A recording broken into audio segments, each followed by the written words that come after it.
Now at 9, Joplin police released information about the suspects they were searching for when they surrounded a house yesterday. Senate Republicans have chosen their minority leader for the next 2 years. I'm Lauren Blanchard in Washington. More on the election and who challenged Mitch McConnell. The 4 states' most watched news starts now. Thank you for joining us tonight. I'm Jordan Abbey. The Joplin SWAT team was unable to find the man they sought yesterday, but we now know who he is. Law officers yesterday surrounded a home on the 1800 block of Joplin's West 21st Street for several hours. They were searching for a domestic assault suspect they believed was in that house. That suspect was not there, but authorities have now released his identity as they continue their search. He's 32-year-old Christopher L. Smith of Joplin. Authorities say Smith assaulted a woman by punching her in the head multiple times and then choking her. Smith has an active warrant for second-degree domestic assault. Authorities have charged a man with the armed robbery of a pizza delivery driver in Joplin. The suspect is Austin Bryant. Investigators say the victim was making a pizza delivery to a home on West 20th Street in Joplin when a man pointed a gun at him, demanded the pizza, his phone, and all his money. Police determined Bryant was in a nearby home. They eventually called in the SWAT team and made the arrest. Bryant is charged with first-degree robbery and armed criminal action. His bond is set at $100,000, cash only. The victim was not harmed. Joplin police today released the name of a tow truck driver killed in a rollover crash yesterday and gave some more details about that case. That driver was 18-year-old Bradley Skaggs of Lanigan, Missouri. Police say he was the only occupant in the truck when it overturned into a ditch near Interstate 44 east of Rangeline Road. Skaggs was ejected from the truck and died at the scene. Meteorologist Doug Katie joining us now. First look at the forecast. Yeah, it is cold out there. It is cold, and it was a windy outside for us today. Temperatures, they struggled to warm up. Only 38 for a high. Started at 23. 58 is where we should be topping out for this time of the year. And you can see our temps now anywhere from mid to upper 20s to near 30 degrees. So it is cooling down. It's going to be a cold night for us tonight. Pretty much clear skies out there for us right now, but we do see some clouds way up here into parts of Nebraska. That is going to be the beginnings of our next wave. So we are going to have a lot more clouds as we go into the daytime hours for us tomorrow. Tonight, clear skies. We drop back to 22. Clouds will start to increase in the morning, 25 at 7, 37 by 10. We do have some more snow chances, plus another bigger system moving in Thanksgiving week. We'll look at all that here in just a bit. Doug, thanks as always. Frozen water pipes. And they keep meaning unexpected frustration, right, for people during this cold weather. KOAM Seguba Medeli spoke to some experts on how to keep the pipes safe. As the temperature drops, it becomes even important to make sure the pipes in your home or businesses are well insulated. You should also be prepared to turn off the water. Know the location of your water shutoff valve in your home or business. That way, if the pipes do burst, you can shut the water off immediately and minimize damage. Bernard says frozen pipes are inconvenient. If you think about just even going 24 hours without water service, that's an inconvenience to a lot of people. So we do our part to make sure that we're providing that service. One insurance agent says it can be costly to fix a damage from busted pipes. The average water damage loss is around $11,000, so it can be pretty substantial. So, the first thing I'd recommend doing is go out and shut the water off at the water main, and then contact a plumber, have them come assess any damage. And not every insurance plan covers the same thing. A homeowner's policy is going to pay for damages due to a frozen pipe. It covers sudden, unexpected, accidental disbursements of water. Just so long as the insured takes reasonable measures to prevent that from happening. Reporting in Joplin, Shangu Bamdele, KOAM News. The plumbers also say if the pipes in your home do burst, shut off the main valve, then open a faucet. This is going to relieve any remaining water pressure in the pipes. Missouri Southern is in the spotlight of a new show. The universities today rolled out the green carpet of the premiere of a new episode of the show, The College Tour. Each episode of the show highlights campus life at colleges and universities around the globe, with students sharing personal stories about their experience. The MSSU episode was filmed in April with 10 students interviewed. We're the first school in our state to sign a contract with them to produce this. to then months and months of production meetings, 34 students auditioning, 10 finalists being chosen, and then a buy-in from the campus in the spring when the film crew was here for a week, just shooting crazy schedule all day. To watch the episode on MoSo, go to our website, KOAMNewsNow.com. Senate Republicans are going to spend another 2 years as the minority party in D.C. Today, they voted on who's going to continue to lead them. And for the first time in 15 years, Leader McConnell faced his toughest leadership challenge yet. Fox News correspondent Lauren Blanchard has the latest from Washington. You have before you the leadership team for the next 2 years. Senator Mitch McConnell will again lead Republicans as the minority party in the Senate. He won the leadership vote, 37-10. Look, I'm not going anywhere. Senate Republican leadership will look familiar. The top 3 posts remain the same.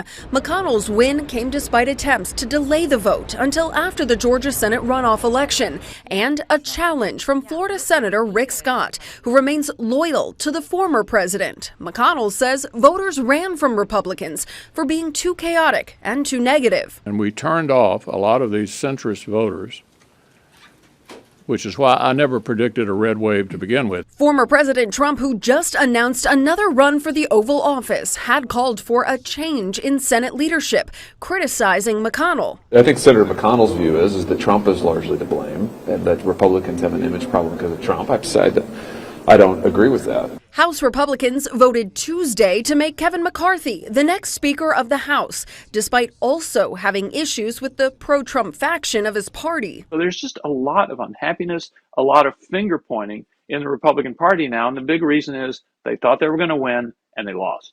Current Senate Majority Leader Chuck Schumer says his party will hold their leadership elections on December 8th. In Washington, Lauren Blanchard, Fox News.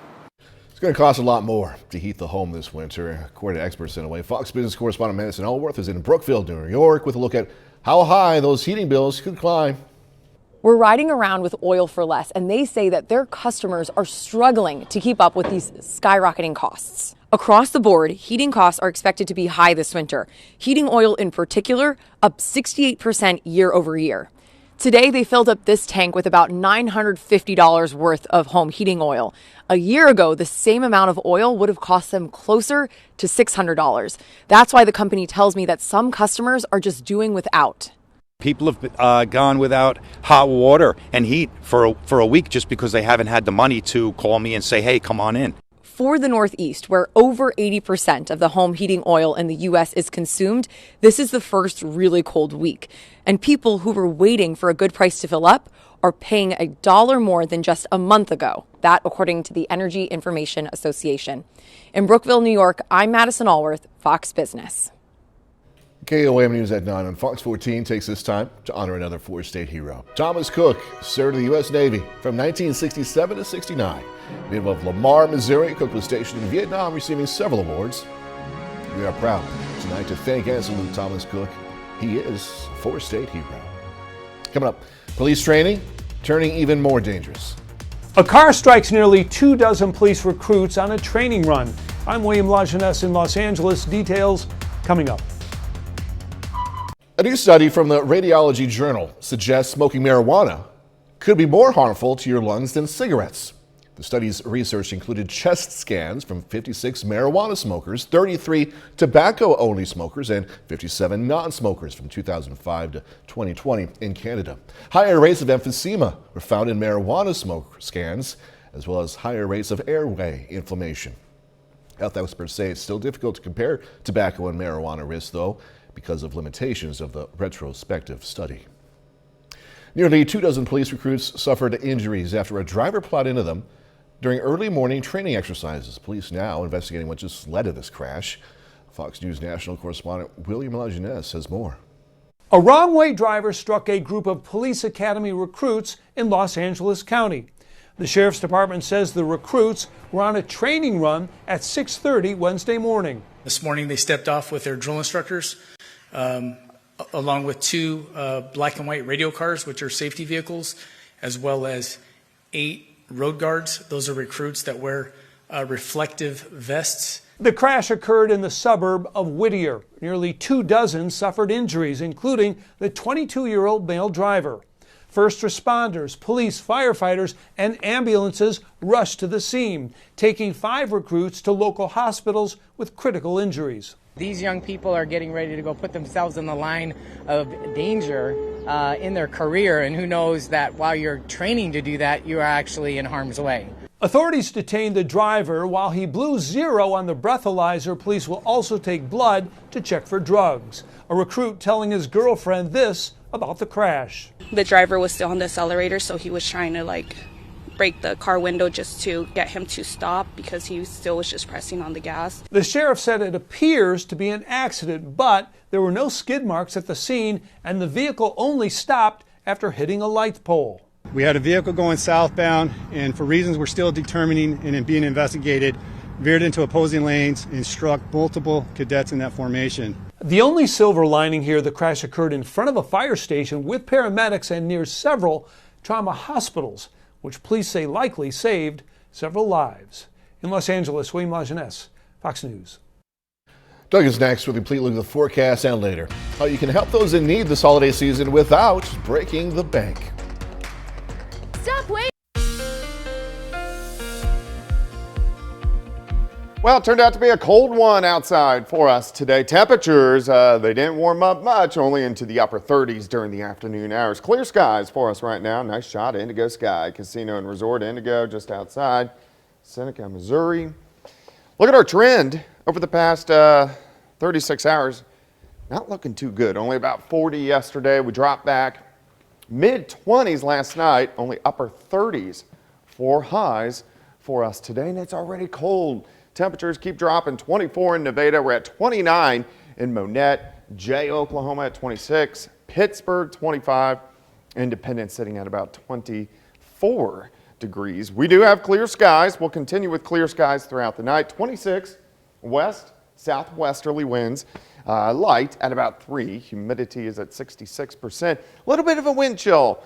It feels upper teens to lower 20s. The wind's not strong anymore. But when you're this cold, even a light breeze makes it feel even colder.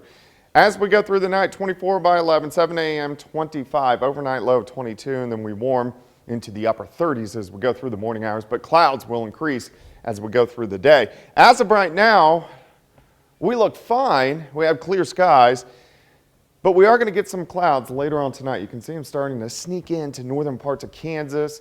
We keep getting these little waves that rotate south, and this is due to, look at our jet stream, right out of Canada, right into the Central Plains, so it drags these little waves in, but it also drags in the colder Canadian air mass right on top of us, and this is going to stick around for the rest of the week. Then we'll start to moderate things just a bit early next week. All right, let's go through time. We're going to stop at 7 a.m. Clouds building in, cold. We're sitting into the lower 20s. As we go through the morning hours, few little showers start to pop up by the noon hour, far northern counties. So this is Garnett, Fort Scott, maybe Nevada up toward Rich Hill. Everybody else, mostly cloudy skies. As we work into the afternoon, so here's 4 p.m., showers kind of spread east, Stockton, Lamar, Fort Scott, Nevada, a little bit of snow mixing into our northern counties. As we continue into the evening hours, most of this is on the Missouri side. In the pink, a little light. This is going to be very light. Rain, snow mix. In the blue, just some light snow. As we continue through the evening, it sinks south into southwestern Missouri. If you live on Kansas or the Oklahoma side, you're not really going to see anything. Then this is pretty much out of here. Just flurries tomorrow night. And then a lot of clouds as we go into the daytime hours on Friday. So if there were any accumulations, and that's a big if, it would be very light, mainly on the Missouri side, dusting upwards to ½ an inch, but something we'll keep our eyes on. All right, 47 tomorrow, 34, that's it on Friday. Back into the 40s over the weekend, 50s early next week. We do have to watch a storm system moving in right in time for Thanksgiving. So in the second half hour, we'll kind of break that down, especially for people who are traveling across the region. Yeah. The temperature, anyway, for Wednesday, anyway, 60 degrees. I'll take that. Goes up. See you in a little bit. Doug, thank you. Coming up, how you can still make a difference this holiday season regardless of money. It's the season of giving, but inflation may dampen how much Americans give back to charity. I'm Mary Ann Rafferty. I've got details coming up. Stop waiting. Americans are spending more. U.S. retail sales surged in October. The Census Bureau reported a 1.3% increase in spending. Economists expected sales to rise by only 1%. Retail sales are up a little over 8% in the last 12 months. Survey says Americans still want those real Christmas trees this year. A recent survey by Trees.com says consumers want the real thing, the real deal when it comes to Christmas trees, as opposed to artificial ones or doing without. Nearly 1 in 5 people says they're going to pay $200 or more for the right tree. To get real trees, people are cutting down other spending, budgeting for gifts. Tree growers faced rising fuel and fertilizer costs. Tree costs will likely be up about 5 to 10% compared to last year, so heads up. Americans' generosity might be put to the test as high inflation hits holiday budgets this year. Fox News correspondent Marianne Rafferty has a look at how you can still make a difference. It's the season of giving, but also a season of spending. With many Americans cash-strapped due to inflation, it might be difficult to give back to people in need. Concerns about an economic slowdown have led to more uncertainty as consumers make those decisions about their giving, about their spending, and also their saving decisions. High prices and higher interest rates have many Americans looking to stretch their dollar. But Una Osili, who specializes in philanthropy at Indiana University, says there is an unprecedented need for donations around the country. Your dollars can make a difference in your community. If you're on a tight budget and still looking to give back, she suggests finding a charitable organization that best matches your values, with an added reminder that donations aren't just cash-based. Being a great-grandmother and on a limited budget, it's a blessing. Ann Bounds of Milwaukee recently took her family to a coat drive. The donations from complete strangers are helping her family stay warm. Despite economic concerns, a recent survey from Fidelity Charitable found that more than half of Americans say they may be willing to give more this year. Organizations remain optimistic that's the case. Marianne Rafferty, Fox News. One young man showing he's going to do whatever to get from point A to point B. Yeah, he just got into that. Visit California next. Kid makes a trip to the grocery store in a toy car. Goodness. Now the script says the boy. I think this dude looks older than a boy. He's definitely older to know better than this, right? The guy is spotted leaving a California convenience store with an armful of goods right before he opens the door to the toy pink Hummer, starts it up. Look at he's looking both ways as he's backing up. Kid. Oh man, the video and priceless moment, by the way, was captured by another store patron waiting in his car who called the kid, quote, a legend, noting that his mode of transportation would be a lot cheaper considering the high gas prices. I didn't think about this before, but that is in California, right? So yeah, I might just do that too if I lived in California, to be honest with you. It's a Hummer, by the way. An in-store snack war could be brewing as one big box store lowers the combo price to undercut a competitor. Yeah, those are some good hot dogs, right? At Sam's Club, man. Sam's Club, the membership discount store, has lowered the price of its $1.50 hot dog and drink combo down to $1.38. Sam's Club put its price online to help lure customers. The move takes aim right at it. And Costco's long popular $1.50 dog and drink combo. Neither chain has raised prices this year on their combos because of inflation. I said it, I'll say it again. They got some good hot dogs at Sam's Club. I just gave them free advertising, but man, give me some free food and I'll talk about you all day. All right, we'll move on. 30 more minutes, news, weather, and sports coming away. How a Pittsburgh organization is raising money for those in need. Police still searching for the killer of 4 college students who were found inside of an off-campus house. I'm Dan Springer in Moscow, Idaho. That story coming up. The Rotary Club in Pittsburgh helps raise funds for the Lord's Diner during annual Phone-a-thon events. KOAM was there to see what this event was all about. So this is one of the biggest things that our club does. The Pittsburgh Noon Rotary Club calls area residents to encourage them to pledge or donate to the Lord's Diner, which provides nutritious meals to anyone who is hungry. Our club decided to make this our primary local philanthropy. And so all 100 members just really got behind the cause and said that this is something that we feel that is important, not only for our community, but for humanity.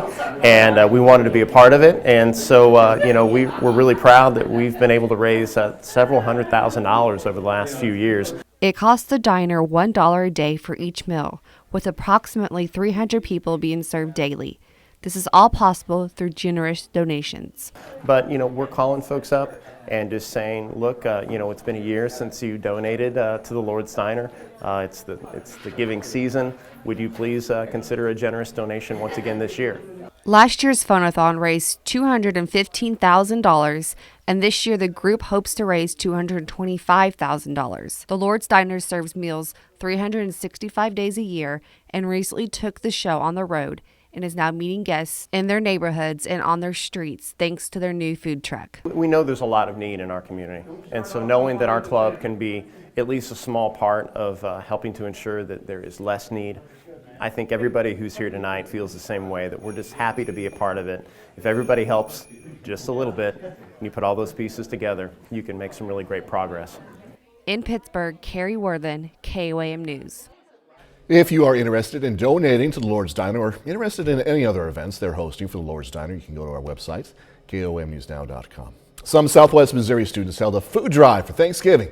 This is a video from last year when they did a domino event. Pretty cool. Student council members from Granby and Stella organized classroom competitions from both schools to see who could gather the most non-perishable food items. That food is going to be put into Thanksgiving baskets and given to patrons of the East Newton School District. All of the food that gets donated stays within our community. So that's, our kids are local and it goes to our local family. So it's really popular and drives a lot of competition within the classes, but also is great for our own community members. Food drive ended today. All right. So there are many ways to cook a turkey. One is to use a deep fryer. If you choose to use that route, be sure to follow proper safety measures so that this isn't going to happen. Whoa, right? Wow. Make sure your turkey is completely thawed or you risk an explosive fire like this one was demonstrated this morning with the Pittsburgh Fire Department. One recommendation is a day of thawing in your refrigerators for every 5 pounds, okay? Day of thawing for every 5 pounds. Also, follow the instructions on your fryer so you don't use too much oil. Watch those temperatures. Chef Anthony Fisher says 350 degrees is perfect. And never use your fryer indoors. Perfect environment to deep fry the turkey is to get out in an open area, out in the driveway, in the yard, away from the house, away from your garage, covered porches, someplace where if something bad does happen, it's not necessarily going to have a lot of things to spread to. First thing I would say is get it in the refrigerator to start thawing now. Put it on a sheet tray, put it in the refrigerator, and let it start now. You're going to want several days for it to thaw out completely. If you don't give it at least 5 days, you're probably going to have frozen pieces still in it. According to the Consumer Product Safety Commission, an average of 1,700 cooking fires occur on Thanksgiving, which is 3 times as many as any other day of the year. 2 different studies agree on the effectiveness of automatic braking. A study by the Partnership for Analytics, Research, and Traffic Safety says front to rear car crashes dropped about half when the striking vehicle had forward collision plus automatic braking compared to those without those systems. The Insurance Institute for Highway Safety found emergency braking dropped rear crash rates for pickups by 43% and rear end injury crashes by 43%. But pickups were less likely to have automatic braking. More than 1 billion teens and young people are at risk of losing their hearing because they use headphones and earbuds and go to loud concerts. Researchers looked at data from several studies around the world involving people aged 12 to 34 years who are considered most vulnerable. Data suggests young people often choose volumes as high as 105 decibels, far higher than safe levels of 75 to 80 decibels. More young children have been unintentionally ingesting the cough suppressant benzonatate. A new study published in the journal Pediatrics looked at data from 2010 to 2018, identifying more than 3,700 single-time exposures reported to poison control centers. Of those, 77% were accidental ingestions, mostly for children ages 0 to 5 years old. Children ages 10 to 16 were more likely to misuse or even abuse the cough suppressant. Well, the race is on to catch the killer or killers of 4 college students found dead at a home near the University of Idaho. Fox News' Dan Springer has more from Moscow, Idaho. The FBI is now aiding in the investigation into the deaths of 4 University of Idaho students as the search to find the culprit or culprits intensifies. According to detectives, Ethan Chapin, Madison Mogan, Xana Kernodle, and Kaylee Goncalves were killed by a, quote, edged weapon such as a knife at an off-campus apartment Sunday morning. New video shows blood stains on the outside of the home. Moscow police have not released many details into the investigation, leaving students in the small town anxious. How do you relieve the fears of students and parents? I'll be honest, I don't think we can. What we're doing in the meantime is trying to help students understand we have supports here for them to engage, to navigate through this from an emotional standpoint, giving them information as much as we can. With no word on a possible motive or even a suspect, scared students at the university are packing up and returning home ahead of the Thanksgiving break. If they need to go home, we're going to support them in doing that. Nervous neighbors in the area say they are changing up their routines until an arrest is made. I used to do that before I moved up to Moscow. Moved to Moscow, thought it was super safe, stopped,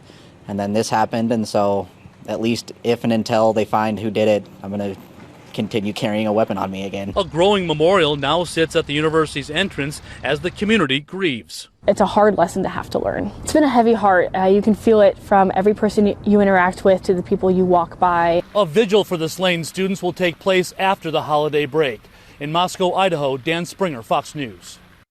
A bit later, working towards another lunar mission. NASA takes another giant leap towards putting astronaut boots back onto the moon. I'm Phil Keating at the Kennedy Space Center in Cape Canaveral, Florida, with all the details straight ahead.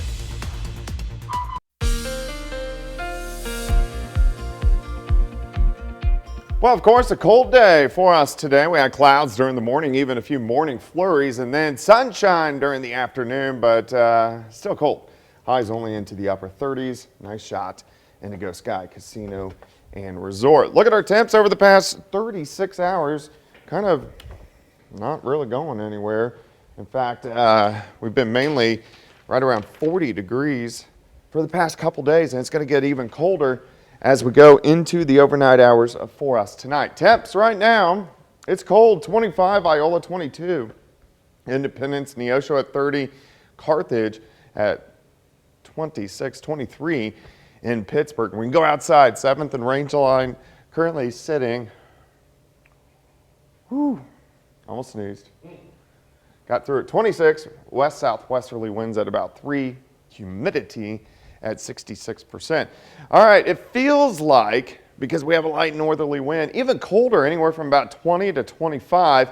As we go through the overnight hours, we sit into the 20s, overnight low of 22, and then we warm into the 30s during the morning hours. Nothing really going on outside. Here, we have some clouds sneaking into northern parts of Kansas, and those will filter in as we go through the daytime hours tomorrow. But we keep getting these weak little waves that rotate in. You can see our jet stream right out of Canada. This ushers in the cooler air. Also these weak little waves. We'll get another one as we go through the daytime hours for us tomorrow. So clouds will start to thicken during the morning hours, starting lower 20s. So let's go to about the noon hour. A few showers in our northern counties. Everybody else, mostly cloudy. We go into the mid 40s, which is nice. Here's 4:30, still some showers in our northern counties. And then on the Missouri side, we see a little rain snow mix. So this is 7:30. We can go to about 10 p.m. Kind of sinks out of here and then just kind of flurries filter in as we go into the overnight hours tomorrow night. And then just a lot of clouds on Friday, and it's going to be much colder. High temps only into lower 30s for highs. So if we see any accumulations, mainly on the Missouri side, and not much, maybe a dusting to a half an inch. That's about it. Not too big of a deal.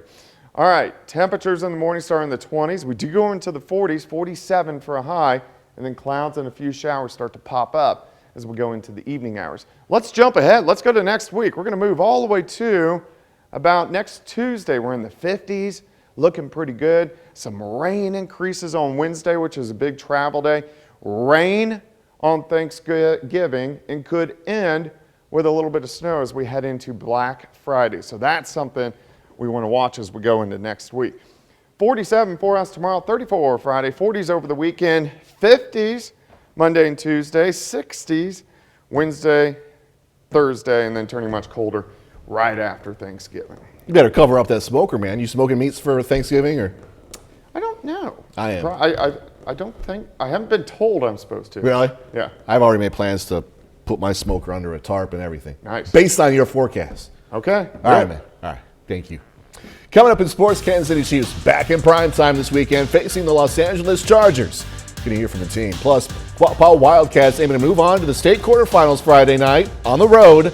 Jacob Leonard has that and more after this break.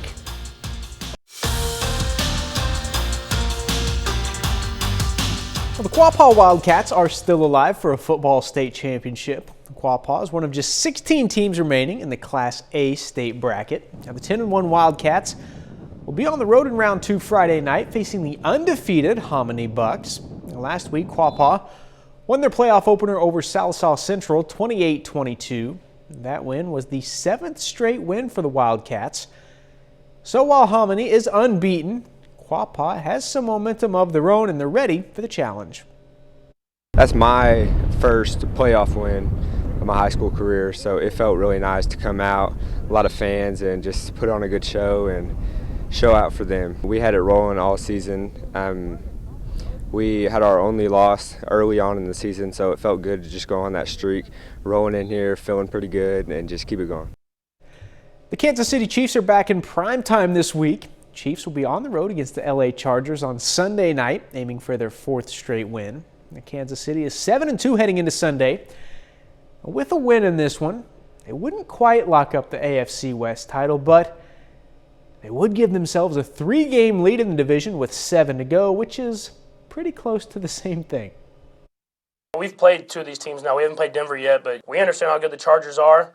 We're not looking ahead to being 3 games up or whatever it is. We're looking at what can we do to win today so that we can win on Sunday. And so we understand it's going to be a great challenge, and we're going to play our best football if we want to win. The Missouri Southern men's basketball team will be back on the floor on Friday, facing Illinois Springfield in the Pitt State Classic. The Lions are aiming for their first win after dropping their first 2 games against Minnesota State and Winona State. Here's their head coach, Sam McMahon, on what he saw out of those first 2 games. The results weren't what we expected or what we wanted, but there's a lot of room for growth. There's some good spots and there's some bad spots, but we're just focused on the process of getting better each and every day. Offensively, we need to get more paint touches. I think we fell in love with the 3-point shot a little bit too much, and we want to attack the paint. And then when somebody comes over to help, then we kick it out for 3s. If they don't come over to help, then we go up and finish. Finally, Division I action tonight. Arkansas 2-0 to start the season, ranked 9th in the country, facing South Dakota State. Arkansas wins another one, 71-56. Ricky Council scores a team-high 19 points for the Razorbacks. That's it for sports. We're back after this. NASA taking a major step toward putting astronauts back on the moon today. The Artemis 1 mission took off after several setbacks. Fox News correspondent Phil Keating has more now from the Kennedy Space Center. We rise together, back to the moon and beyond. After months of delays, NASA's Artemis 1 mission lifted off Wednesday morning. NASA's mega rocket and Orion space capsule took off from the Kennedy Space Center just before 2 a.m. local time. Less than 2 hours later, the capsule left Earth's orbit and is now heading to the moon. It's a test flight. Took a long time coming to get here.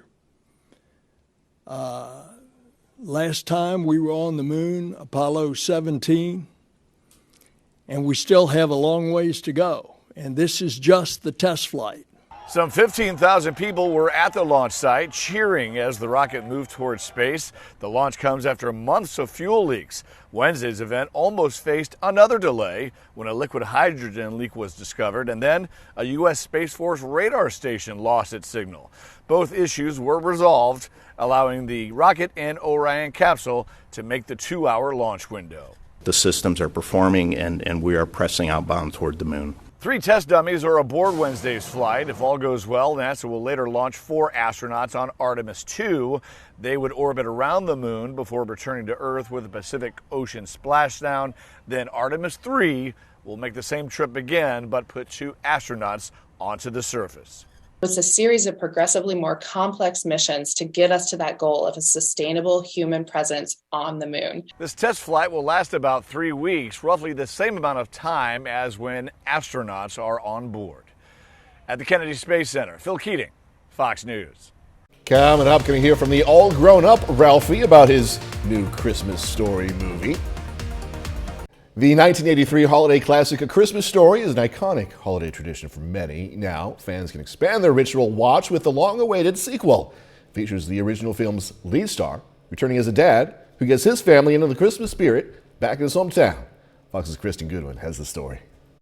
Ralphie Parker is back and all grown up in A Christmas Story Christmas. It's been a long time. It's been nearly 40 years, so we certainly wanted to get it right. What had I done? The sequel to the 1983 classic A Christmas Story features Peter Billingsley reprising his iconic role. Set in the 1970s, the film follows Ralphie as a father returning to his childhood home in Cleveland, hoping to give his own children a memorable Christmas. For Ralphie as a father, that was a really exciting thought of how to come back to this story. He was such an iconic kid, and now it's, okay, well, what's he like as a parent, as a father? Don't let him kick you in the face. Huh? I love the idea of going home, too, that notion of going back to your childhood home, trying to reconcile what that means to you, and the passing of a parent, which is really, in many ways, where our movie starts, is that kind of lightning rod moment in a person's life where they're thinking about their own life and having to now fill those shoes as well. My dad made this all look so easy. Despite being an adult, Billingsley says not much has changed about his character. He's still a dreamer. He lives in his head a bit. He's still got those fantasy sequences. He still has an idea that his life is going to be incredible and magical if only he gets certain things. That's super relatable. Billingsley is still a fan of the original film, and it's become a part of his family's holiday tradition. The Christmas Story has kind of wound up on in our home over time because I love watching myself as a kid, but just it feels familiar, it feels comforting. There's something that I've really grown to appreciate the movie on its own. I triple dog dare ya! A Christmas Story Christmas brings its holiday magic to HBO Max on Thursday. In Hollywood, Kristen Goodwin, Fox News. This is a good movie. That's our time for tonight. Thanks so much for joining us. We're going to leave you tonight with video of twin tiger cubs at the Berlin Zoo. Well, come on, Mom. You're embarrassing me. Come on. Hey, have a great, safe rest of the night. Do this all again tomorrow. See you then.